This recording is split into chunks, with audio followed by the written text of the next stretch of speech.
काहे मुहावल ले फुला हमारा से धानी काहे मुहावल ले फुला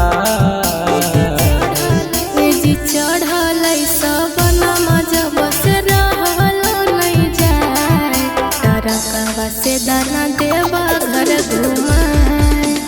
चढ़ल सबनमा जब से रहल नहीं जाए टरकवा से दाना देवा घर घुमाए से दाना देवा घर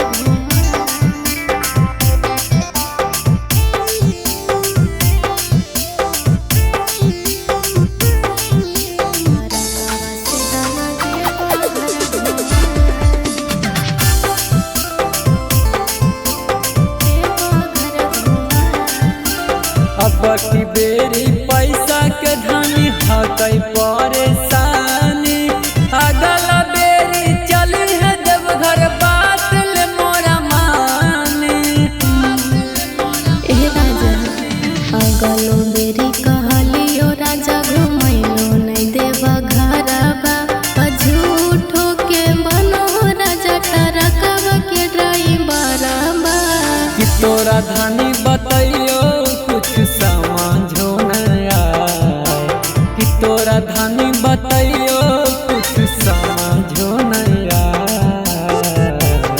हे जी चढ़ल सबनमा जब से रहल नहीं जाए टरकवा से दाना देवा घर घुमाए चढ़ल सबनमा जब से रहल नहीं जाए टरकवा से दाना देवा घर घुमाए से दाना देवा घर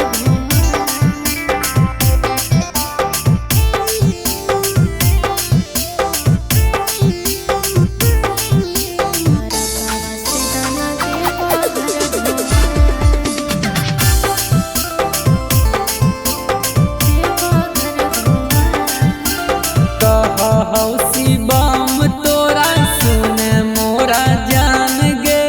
एक बतिया बोली बोली करे न परेशान गे ए जी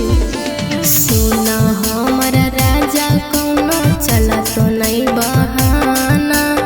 अब की बेरी जाके रहबै कितन करब माना मन भी नहीं ते चले गेरुआ साड़ी देबो दिला मन भी नहीं ते चले हरियर चूड़िया देबो